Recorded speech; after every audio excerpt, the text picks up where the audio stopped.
시청자 여러분 안녕하십니까? 한 주간의 주요 뉴스를 정리해드리는 KBN 뉴스 브리핑입니다. 미국에서 하루가 멀다 하고 총격 사건이 벌어지고 있는데요. 지난 14일 캘리포니아주 북부의 한 시골 마을에서 또 총격 사건이 벌어졌습니다. 범인은 무차별적으로 총을 발사해 5명이 사망하고 10여 명이 부상을 입었습니다. 또 지난 13일 총격범이 연관된 가정폭력 신고가 접수돼 경찰이 출동한 바 있습니다. 이번 총격 사건과 연관이 있는지 조사 중입니다. 한편 총기 난사 사고가 잇따르자 공화당과 민주당 상원은 총기 구입 금지자 데이터베이스를 강화하는 법안에 합의했습니다. FBI 국가범죄경력조회 시스템을 강화해 범죄자들이 총기 구입을 못하도록 하는 내용입니다. 보도에 지한샘 기자입니다. 공화당과 민주당 상원이 오늘 연방수사국의 총기 구입 금지자 데이터베이스를 강화하는 법안에 합의했습니다.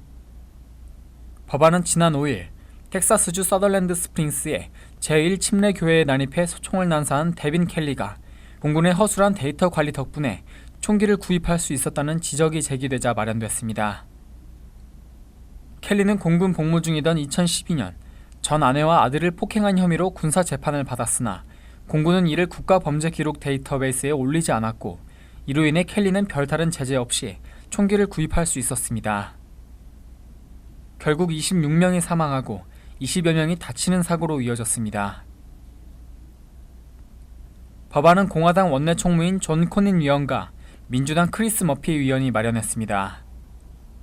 골자는 범죄자들이 총기를 구매하지 못하도록 연방수사국에 의해 운영되는 국가범죄경력조회 시스템이 범죄 정보를 직접 갱신해 입력하도록 의무화하는 것입니다.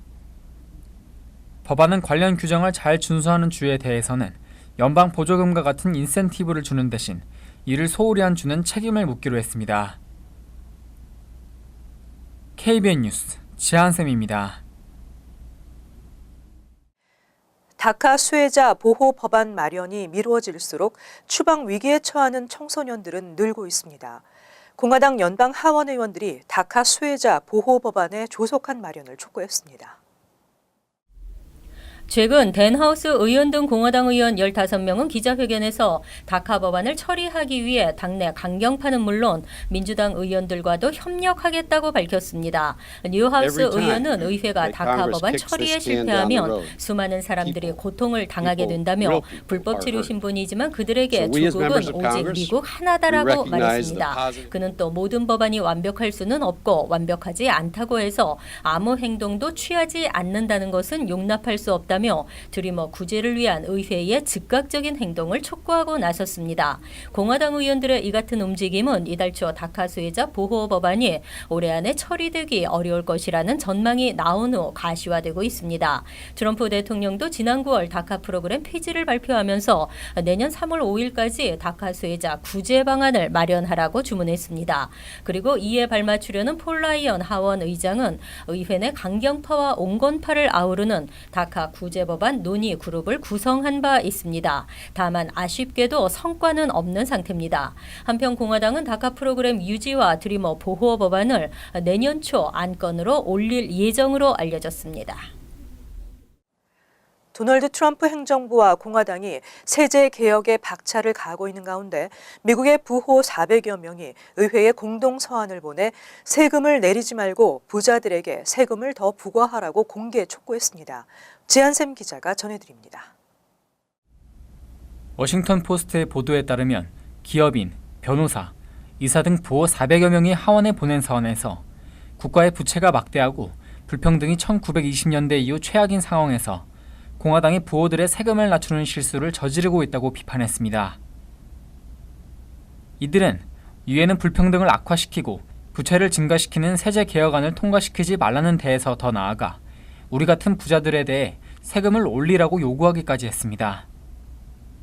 서한은 진보 성향의 단체 책임 있는 부가 주도하는 것으로 억만장자 헤지펀드 운영자 조지 소로스, 자선사업가 스티븐 락펠러, 로버트 라이시 전 노동장관, 패션 디자이너 에일린 피셔 등이 서명했습니다. 이 밖에 상위 5%에 들어가는 부호 다수가 서명했다고 워싱턴 포스트는 전했습니다. 부호들은 서한에서 상속세 폐기를 비판했습니다. 하원 공화당은 오는 2024년에 상속세를 폐지하는 안을 추진 중이며 상원은 상속세 면제 기준을 기존의 2배인 1인당 최대 1,100만 달러로 높이려 하고 있습니다. 워싱턴 포스트에 따르면 현재 상속세를 내는 가구 수는 연간 약 5천 가구로 만약 상원안이 최종 통과할 경우 상속세 대상은 1,800가구로 줄어들게 되고 부동산 상속세를 없애는 것만으로도 10년간 약 2,690억 달러의 세수가 없어지게 됩니다. KBN 뉴스 지한샘입니다. 이번 달 초 대규모 불법 이민자 단속 작전이 롱아일랜드 지역에서 펼쳐졌습니다. 음주운전 전과자를 타겟으로 단속을 펼쳐 25명을 적발했습니다. IC는 지난 4월에서 6일 나소 카운티, 서퍼 카운티 전역에서 안전한 도시 작전을 펼쳐 불법 이민자 25명을 체포했습니다. 이 중 24명은 범죄 전과자였으며 나머지 1명은 단순 이민법 위반이었습니다. 24명의 범죄 전과는 음주운전과 마약 관련인 것으로 나타났습니다. 이들은 현재 이민 구치소에 감금돼 추방 재판을 기다리고 있습니다. 이번 안전한 도시 불체자 추방 작전을 펼친 토머스 데커 IC 뉴욕 필드 오피스 디렉터는 연말을 앞두고 음주운전 관련 사고가 급증하고 있는 요즘 시민들을 보호하기 위한 것이라고 밝혔습니다. 이번 작전은 음주운전 전과가 있는 불법 이민자들을 주 타깃으로 실시했고 이 중에는 아이를 차에 동승한 채 음주운전을 한 이도 있었던 것으로 알려졌습니다. 이번 단속에 적발된 이민자들의 국적은 브라질과 에콰도르, 엘살바도르, 우크라이나 등 다양했으나 한국 출신은 포함되지 않았습니다. 또한 이날 체포된 불법 이민자 중에는 MS-13 갱 멤버도 있었습니다. 한편 IC는 지난 9월에도 전국적인 대규모 이민자 불체 단속 작전을 펼쳐 500여 명을 체포했습니다. 이민자 체포가 전해보다 40% 이상 증가하고 있습니다. 법원 내에서 이민자가 체포되는 사례가 급증하고 있습니다. 정당한 법적 사유가 없음에도 이루어지고 있어 우려가 되고 있습니다. 법률적인 문제를 해결하기 위해 법원을 방문하는 이민자들이 법원 내에서 체포되면서 법원 출입 자체가 공포가 되고 있습니다. 최근 IC는 뉴욕시 법원 내에서 이민자 체포를 강행하면서 지난해 11건이었던 체포 또는 체포 시도 건수가 올해는 110건으로 10배나 급증한 것으로 나타났습니다. 특히 IC의 이 같은 체포가 정당한 법적 사유가 없음에도 불구하고 이루어지고 있다는 지적입니다. 이민자 법률 권익단체인 이민자 보호 프로젝트가 조사한 통계에 따르면 IC에 체포된 이민자 중 20%는 과거 범죄 유죄 판결을 받은 적이 없습니다. 또 일부는 단순 교통티켓 문제로 출두했다가 체포됐고 최소 16%는 법원 출두 티켓을 받고 법원에 나왔다가 체포됐습니다. 하지만 뉴욕주 법원 행정국이 집계한 IC 법원 체포 건수는 86건밖에 되지 않습니다. 이는 이민자가 법원 건물 밖으로 나간 직후 체포했기 때문입니다. 뉴욕시 의회는 이민자들을 보호하기 위해 시장실사나 이민자 지원국의 역할을 확대했습니다. 경찰과 교정국 등이 범법 이민자의 신병을 IC에 인도하는 것을 금지하는 조례를 시행하고 있으며 법원 출입을 제한하는 조례안도 추진하고 있습니다. 콘서트장, 스포츠 경기장, 극장, 심지어는 일반 도로에서도 연이어 테러가 발생하면서 미국이 초긴장 상태입니다. 뉴욕시경이 스포츠 스테디움에 테러 대응팀을 배치합니다. 10일 뉴욕포스트에 따르면 시경은 맨해튼 미드타운 메디슨 스퀘어 가든과 브루클린 바클레이 센터에 테러 대응팀 요원을 파견하기로 했습니다. 10여 명으로 구성된 테러 대응팀은 그동안 테러 대응 특별 교육에서 반자동 콜트 M4 라이플 사용법을 배웠습니다. 이들은 근무 시 특수 헬멧과 방탄조끼, 헤드셋 등을 착용하게 됩니다. 시경은 지난달 맨해튼 트럭 돌진 테러가 발생한 후 특정 이벤트의 보안을 강화하는 정도로는 시민들의 안전을 보장할 수 없다고 판단, 테러 대응팀을 고정 배치하기로 결정한 것입니다. 그리고 내년 여름부터는 브롱스 양키 스타디움과 퀸즈 시티필드, 브루클린 MCU 파크에도 테러 대응팀을 배치할 계획입니다. 뉴욕에서는 2015년 이후 특수훈련을 받은 경찰 등이 시내 곳곳 주요 지점에 배치돼 경계를 강화하고 있습니다. 시경 관계자는 테러 예방은 물론 유사시 신속하게 대응하자는 취지라며 스타디움을 방문하는 시민들은 보호받는다는 느낌을 갖게 될 것이라고 강조했습니다. 내년 2월 9일부터 강원도 평창에서 열리는 동계올림픽이 이제 100일 앞으로 다가왔습니다. 올림픽 조직위원회는 평창 동계올림픽을 홍보하기 위해 다양한 이벤트를 펼치고 있는데요. 뉴욕 한국문화원에서 올림픽의 성공 개최를 염원하는 특별 전시회가 열리고 있습니다. 오프닝 행사에 도종환 문화체육관광부 장관이 직접 참석해 기념전을 축하했습니다. 보도에 지한샘 기자입니다. 평창 동계올림픽 개막까지 100일을 기념해 뉴욕 한국문화원에서 올림픽의 성공적인 개최를 염원하는 특별 전시회가 열렸습니다. 한국문화원은 이번 전시를 위해 뉴욕에서 활동 중인 100명의 예술가에게 평창올림픽 공식 헬멧을 지급하고 이번 올림픽과 패럴림픽의 키워드인 조화, 화합, 열정 등을 주제로 하는 100점의 팝아트 작품을 모집했습니다. 미술, 시각예술 등 각 분야에서 활동 중인 전문가나 예술대학에 재학 중인 학생에 이르기까지 다양한 참가자들의 개성과 열정, 영감이 어우러져 하나의 설치 미술 작품으로도 손색이 없을 정도입니다.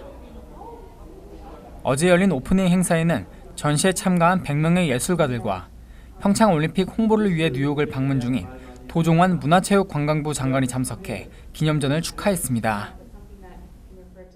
여러분 한 분 한 분이 홍보대사가 되어 주신다면 더없이 기쁘겠고요. 그리고 이 올림픽이 끝나고 난 뒤에 정말 올림픽이 추구하는 가치인 올림픽을 통한 평화와 번영의 길로 갈 수 있도록 저희는 최선을 다할 것입니다.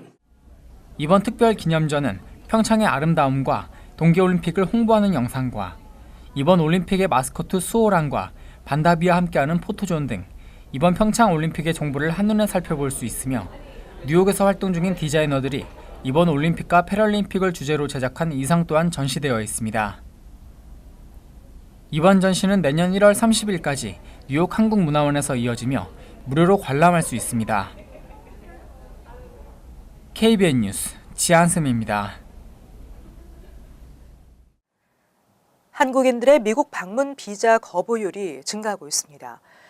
비자 면제국 지위가 계속 유지될지 우려가 되고 있습니다. 14일 연방국무부는 2017 회계년도 국가별 방문 비자 거부 통계 자료를 공개했습니다.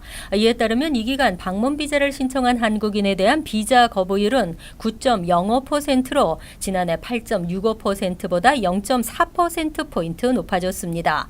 한미 비자 면제 프로그램 시행 이전과 비교해서 무려 6%포인트나 높아진 것입니다. 한미 비자 면제 프로그램 시행 이전에는 한국인 방문 비자 거부율이 3에서 4% 수준을 유지했었습니다.